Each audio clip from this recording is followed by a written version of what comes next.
di ba? Dinala po niya ako sa isang napakagandang lugar, New Zealand, upang siya ay makilala doon. Alam niyo po, bago po ako maging Seventh-day Adventist, wala po ako ni isang kilalang Adventist sa buhay ko. Ni isa po talaga, wala. Nakainis niya ako kasi parang, bakit? Di ba sayang? Sayang ang mahabang pagkakataon kung nakakilala na sana ako ng Adventist sa buhay ko. Di malamang dati pa. Pero iniisip ko, sabi nga ng Diyos, may panahon para sa lahat ng bagay. Palibhasa po, hindi pa po ako ready. Kahit na may nakilala nga akong Adventist, bakit ang panahon yun hindi pa ako ready? Alam niyo po, ngayon makikita ko kung paano mo ginabayan ng Diyos sa tunay na simbahang ito. Pagkatapos ko po ng kolehiyo, ako po ay nagtrabaho muna. After 2 years, nag-apply po ako sa isang scholarship para sa New Zealand. Kasi po yung kursong gusto ko, Conservation Biology, wala po dito sa Pilipinas. So naghanap po ako, baka sa Asia meron. Wala din po. So yun lang po yung choice ko. It's either sa New Zealand po o sa Europe or sa US. Nung una ko pong apply ng trabaho ay ng scholarship. After a few months, dumating sa akin yung sulat. Ang sabi, we regret to inform you that you have not been selected. Sobrang masama ng loob ko. Sobrang parang grabe yung ginawa mo. So, ang dami-dami ko kailangang isubmit. Gumawa pa ako ng research proposal. Tapos hindi natuloy. So, okay lang po. Sige, after a while, kinalimutan. Tuloy sa trabaho. After a year, may dumating po ng sulat sa akin. Sobrang po hindi ko inaasahan. Ang nakalagay po sa sulat, would you like to continue a scholarship? Would you like a scholarship in New Zealand? Sobrang po naggulat kasi po, hindi po ako nag-re-apply. So sabi ko sa kanila, hindi po ako nag-re-apply for this. So, bakit po ako may sulat? And then nagsabi nila, we can actually consider you. This time, mas maraming slots ang New Zealand Embassy. We want to consider you, so you re-apply again. Tapos po, ang naisip ko nun, grabe naman ako, magre-re-apply ako, pagod ulit, mag-IELTS ka ulit, gagawa ka ulit ng research proposal. Ang sabi ko sa kanila, wala naman pong nagbago sa akin, except kung dati po 2 years ako sa trabaho ko, 3 years na po ako sa trabaho ko, and all the rest the same. Pareho ang gusto kong research, pareho ang gusto kong pasukan. And you know what? Wala pong kahirap-hirap sa side ko. The Lord granted me the scholarship to go to New Zealand. And you know what? Ngayon ko po nare-realize kung bakit niya ginawa yun. Nagkakilala po ako sa New Zealand. 3 po kaming mga babae. Isa po Adventist. Isa non-Adventist. At ako yung pangatlo. Sobra po kaming naging magkaibigan. At alam niyo po, itong Adventist kong kaibigan, hindi po niya kami ini-invite sa church. Seryoso po, hindi po niya kami ini-invite sa church. Pero meron po kami, marami po kaming naging kaibigan doon. Mga Adventist, galing Papua New Guinea, galing Africa. Tapos, lagi po silang nasa bahay namin kasi magdo-dormates kami. Tapos kung napapansin ko, parang bakit ang saya-saya ng mga tao to? Every Friday po, nag-worship sila, nagde-devotional sila sa apartment namin. Tapos hanggang kami na lang nagsabi, nung isa kong non-SDA friend, alam mo, nakaka-curious. Sumama nga tayo sa simbahan, pero hindi na kami inimbita. Pero nung sinabi namin na, sige, sasama kami sa simbahan. Alam niyo po kung ano nakapag-attract sa akin, kung bakit pabalik-balik ako sa simbahan yun. Kasi po may glow yung mga tao. Seryoso po ako. Ewan ko po kung nakikita niyo, pero para sa akin, palapit pa lang ako sa simbahan nila, nakikita ko pala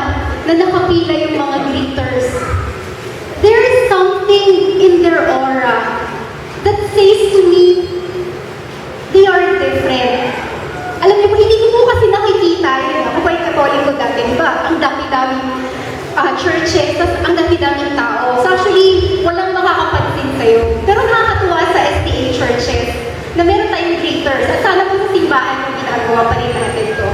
But every time po na pupunta ako sa simbahan ako, yung mga tao, nakasmile, at ang ganda-ganda ng mga suot nila, nakakurbata yung mga lalaki. And they have a glow. And I said to myself, I don't want to have that glow too. And that's what got me going to this church. And this is also the church where I got baptized. And even though my Adventist friend did not invite me to church in her life, I saw how she was living it. She had that joy. Kahit na sobrang dami naming exam, sobrang dami naming problema. Napaka-compose. Pray tayo. Ganun lang po siya. Pero it's in the way that she lived her life that was the testimony for me. And that's why, church, do not underestimate yung inyong influence sa inyong mga kaibigan. Even if you're not doing anything, not inviting them to a crusade, just living a godly Christian life is already the best testimony for others. And nakakatuwa po kasi imagine nyo kung natanggap ako nung unang taon na ako'y nag-apply. Marahil po hindi ako Adventist ngayon. Kilala ko po yung mga masasamahan ko sanang mga estudyante nung taong yun. At wala po sa kanilang godly. Pero God, in His own time, di ba po, He gave me another opportunity. And walang kahirap-hirap. Ganun po si God magbigay ng blessing sa atin. Wala tayong kailangang gawin if it's for us. And if it is according to His will. Okay, so mag-move on po tayo sa ating topic for today. Wordle. Has anyone heard of this word before? Meron po ba? Wala? Yes, matututunan tayong bago ngayon.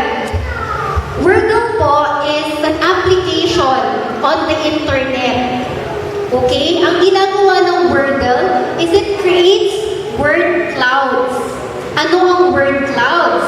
Halimbawa, meron akong text or essay. Ilalagay ko, i-upload ko sa site ng Wordle and it will create a word cloud for me. So yung pinaka madalas na nababanggit dun sa text na nilagay ko, it will give prominence to that. Example. Okay, dahil po ako'y nagtatrabaho sa conservation at ako po isang veterinarian, kung aking isusulat yung mga ginagawa ko sa 8 hours na trabaho ko, tapos in-upload ko siya sa Wordle, ito po yung kakalabasan ng Wordle ko.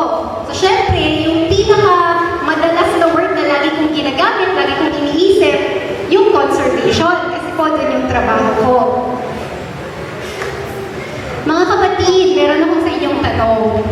Karamihan po sa atin dito Seventh-day Adventist. Tama mo ba? Yes.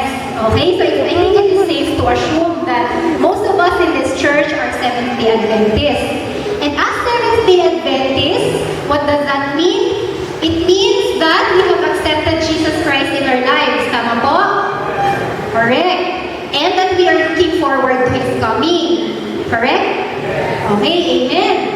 And then, as Seventh-day Adventists, He is our priority and the number one person in our life. Is that true? He is our number one friend. He's our God. So mga kapatid, kung tatanungin ko kayo, except Sabbath, at ipapadocument ko sa inyo yung mga ginawa nyo sa buong araw, at ilalagay natin sa Wordle, would Jesus be the most prominent word in that? Or would it look like this? Sobrang dami, sobrang gulo. I'm sure sa ating isang araw lang ng trabaho, ang daming pumapasok sa ating utak, ang dami nating ginagawa. Work, families, relationships, ano pa yung mga lalaki dyan? Our husbands, our wives, Starbucks, mas malaki pa yung Starbucks, hanapin niyo po si Jesus.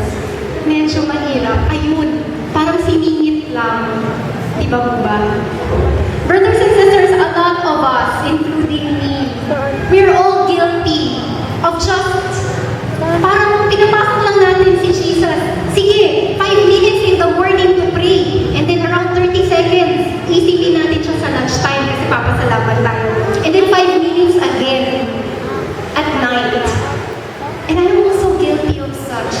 Sobrang nakaka-guilty kasi we profess that He is number one in our lives. But what is the truth?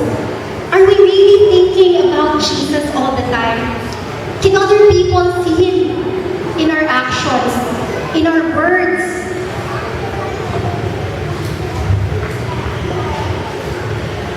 Marami po sa atin nagsasabi that there's just not enough time. We have too little time. Sobrang 24 hours, hatiin mo pa. Matutulog ka, dapat 8 hours, maliligo, makain, magtatrabaho. That's why I chose this sermon for today. Too little time. How should we, as Seventh-day Adventists, think of our time? How should we budget our time as Christians? Actually, ito po, di ba, sabi nila, you cannot speak about something that you have not experienced it yourself. Tama po, di ba? We cannot speak about the love of Christ unless we've experienced Him personally in our lives. Ako po, kaya ko po, ito ang gusto ko kasi gusto ko rin siyang pag-aralan. Kasi I'm also guilty sometimes of mas marami pa akong iniisip and at the end of the day, tatanungin ko yung sarili ko, what did you do for Jesus? How did other people see Jesus in my life? Alam niyo po, a month ago, nag-apply po ako sa isang bagong trabaho. Actually, next month po, iba na po ang papasukan ko. Praise to God, binigay niya sa akin itong trabaho na gusto ko. Ngunit po, nung nagsaserve na ako ng final 30 days ko sa present job ko ngayon, kailangan kong may gawin na ako para dun sa bago kong trabaho. So, sa morning and afternoon, I was working full-time in my job. And then sa gabi, I was doing part-time work. Sobrang po talaga akong nahirapan mag-juggle ng mga bagay-bagay the past months. Parang lahat deadline. And syempre po, I always wanted to have that quiet time with God. Before my flatmates and I, ang devotion po namin umaabot ng 2 oras sa gabi kasi ang sarap pong magkwentuhan. Pero nung naging busy na po ako, every other day na lang kami nag-devotion or sometimes 30 minutes, parang sinaksak ko lang talaga yung devotion sa 24 hours. So I really feel that it's about time that we talk about this. Too little time.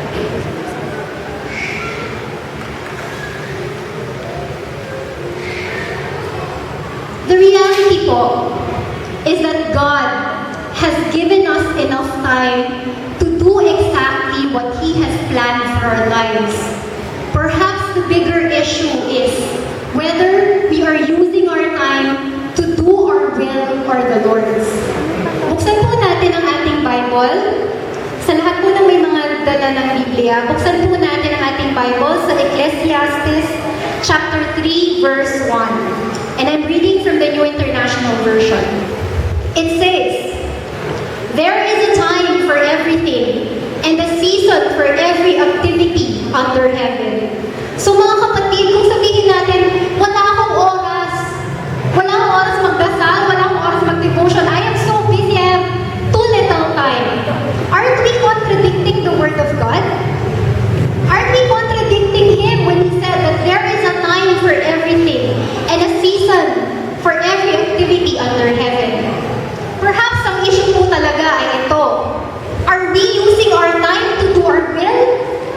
to do the Lord. Kasi po, kung ang oras po natin ay ginagamit lamang natin para sa ating sariling plano sa ating buhay, malamang wala po talaga tayong oras. Kulang ang oras natin. Ngunit ang sabi po ng Diyos, He has given us enough time to do every activity according to His purpose. Ang tanong, are you doing God's activity or are you doing yours? Is it His will that you are keeping in your life or is it your own will? Gusto ko po kayong kwentuhan. Meron po akong nabasang story. Isang araw daw po, nagpatawag ng symposium, conference o convention si Satan. So, calling all demons. At ang sabi po ni Satan ng kanyang opening address, alam nyo, hindi natin kayang pigilan ang mga Kristiyano na magsimba. Hindi natin sila kayang pigilan na magbasa ng Biblia. Hindi natin sila kayang pigilan na malaman ang katotohanan. So, ang sabi ng devil, pero, meron tayo pwedeng gawin. We can steal their time so they don't have time to develop a relationship with Jesus Christ. And this is what I want you to do, ang sabi ng devil sa kanyang mga demons. Okay, so natuwa yung mga demonyo. Sige, ano kailangan namin gawin?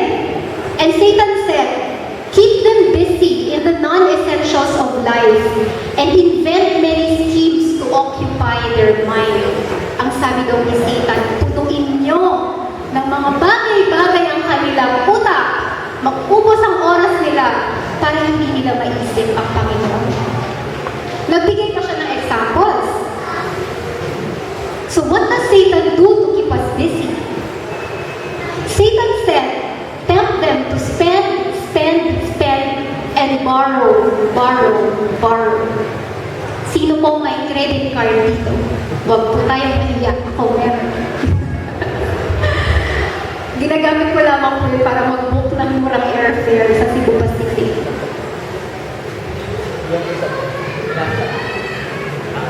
Ay, alam niyo po, nakakatuwa po kasi kung kailan pa po ako pupunta noon sa New Zealand po, which is progresibo na siya na bayan, di ba, na bansa. Doon ko po na-experience ang simple life. Alam niyo po kung bakit? Noong 2008 po, pagdating ko po doon, yung cellphone ko po, Ericsson na nagsiswivel. Alam niyo mo, pagdating ko doon, pinagkakaguluhan po ang aking cellphone. Kasi hindi pa sila nakakita ng ganon. Ang nasa market lang po nila is yung Nokia, mga Nokia yung mga pangit na maliit, na parang 2000 pa lumabas. Nakakatuwa po, pero karamihan po sa kanila hindi ganun ka-materialistic. Isa pa po, 5 o'clock po ng hapon, sarado na po ang mall. Sarado na ang lahat ng tindahan. So pagkatapos namin mag-school, sige, malling tayo. Pagdating po namin sa mall, sarado na po. Nagja-jogging po ako ng 4 p.m. sa hapon. Natatakot po ako kasi walang tao. Konti lang po kasi sila doon. Mas marami pa po ang sheep tsaka cattle. Totoo po. Kaya po, kung ang simpleng buhay, tahimik, gusto ko pang bumalik doon. Hindi po sila bombarded by a lot of things. Dito sa atin, cellphone mo, Samsung Galaxy, hindi na uso yan. Kung hindi ka naka-iPhone, hindi ka in. Di ba po? Ay, naku. At ang sabi pa ni Satan, persuade the wives to go to work for long hours and the husbands to work 6 to 7 days each week, 10 to 12 hours a day, so they can afford their empty lifestyle. Take note, empty. Why? Bakit po ba nagtatrabaho? May mga kilala po akong nagdo-double jobs. Sa Pilipinas, nagdo-double job. Grabe. Bakit po? Kasi bumili ng sasakyan. So merong installment na binabayarang 15,000 a month. Kung isa lang ang kanyang job, kulang. Okay? Pero ano ang gagawin? Hindi nga niya nagagamit yung sasakyan niya. Nagagamit na lang from work to office, from office to work. Kasi wala naman po siyang panahon sa iba pang bagay. Why are we, especially the young professionals here, think about this because this is for you too. This is actually for me, para sa atin. Diba? Think about what we are spending on and why we are working. We are not working to afford this or an iPhone. We are actually working so that we can bless others. Alam niyo po ba yun? Gustong-gusto ko po yung sinasabi ni Leila. If you can't afford it, it is not God's will for you. Okay po ba yun? Malinaw yan. If you cannot afford it, it is not God's will for you. If you have to use your credit card to buy something that you think you cannot afford, wag na po. Kasi kayo din po ang mahihirapan. What does Satan do to keep us busy? He said, keep them from spending time with their children. As their families fragment soon their homes will offer no escape from the pressures of work. Sino po dito ang nagtatrabaho sa call center? May makilala ko, ayaw mag-guys naman. Alam niyo po, kasi meron din po kakilala. Mag-asawa po sila, pareho po sila sa call center nagtatrabaho. Yung lalaki pang gabi, yung babae pang umaga. Hindi na po sila nagpapang-abot sa bahay. Imagine po, na mag-asawa kayo but you hardly know each other because you don't see each other. Meron siguro kayong magpa-pass 5 minutes at work. But actually, think about this.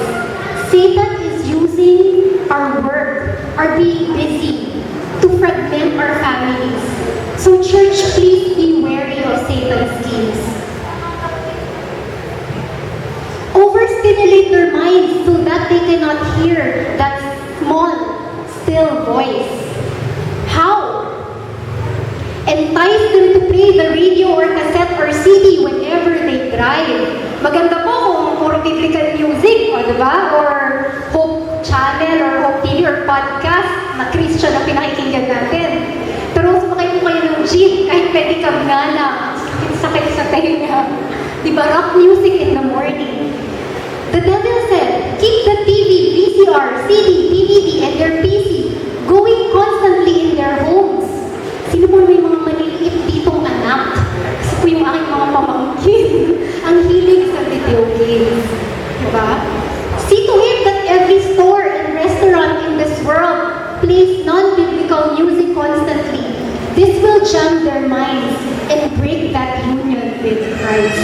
How true is this in our society today? Maghanap ka po sa Maynila ng tahimik na lugar, ang hirap. Kahit napasok ka sa McDo, may music. Diba? Sobra na pong ingay ngayon sa mundo natin ginagawa. Fill the coffee tables with magazines and newspapers.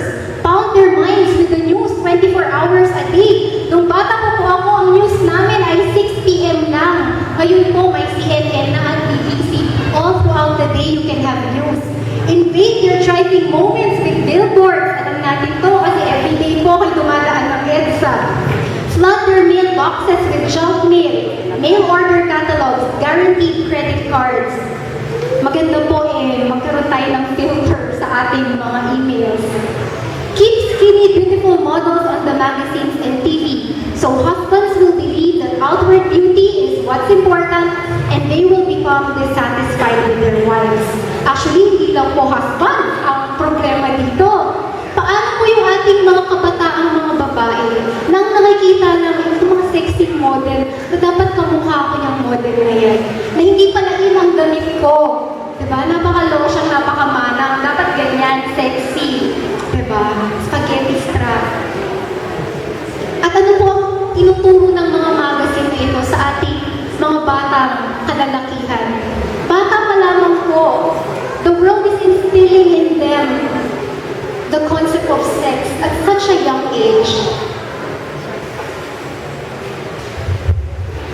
For the wives, keep the wives too tired to love their husbands at night, and the husbands too self-involved to show wives any love and appreciation. If they don't, they will all begin to look elsewhere. At dyan nagsisimula ang adultery. I think, brothers and sisters, it's a warning to us today that subliminal lamang po yung mga binibigay ni Satan. He's very cunning. Hindi ka niya agad pepresentahan ng, ito, kasalanan. Isu-sugarcoat muna po niya yun. At ito yung mga paraan niya kung paano niya pinapasok ang kasalanan sa ating buhay. Ito, give them Santa Claus to distract them from teaching their children the real meaning of Christmas. Magpapasko na naman po, alam natin ito. I will bet $100. When I ask a small child and I ask him, what is your most favorite thing about Christmas? Ano pong sasabihin niya? I doubt if that kid will say Jesus Christ. Ano sasabihin ng 5-year-old kid? Presents! Diba? Gift from my mommy, from my daddy, from my ninong, from my brother. Pero nawawala na po yung real meaning of Christmas. And mas grabe po ito. Give them an Easter bunny so they won't talk about Jesus' resurrection and power over sin and death. Diba po, how blatant can Satan be? Ang pinalit niya sa resurrection ng ating Panginoon ay ano, isang Easter bunny. When we think about Easter, what do we think about? We think about the long vacation. We think about the long break. But how many of us, how many of the people in this world today are actually thinking about the resurrection? Diba po, napakagandang resurrection, salvation. Diba? Pero ngayon po, si Satan, hindi na po yun ang pinapaalam na sa atin. Keep them too busy to go out in nature and reflect on God's creation. Send them to amusement parks, sporting events, plays, concerts, and movies instead. Keep them busy, busy, busy. Alam po natin ito. And that's why natutuwa ako sa Seventh-day Adventist. Kasi ang lifestyle po natin, all of us are being encouraged to go out in nature, di ba po, where we can see God's creation. But what does Satan do? He tells us to go to movies, to malls. These are the works of man. Nature. Hindi niyo po nakita.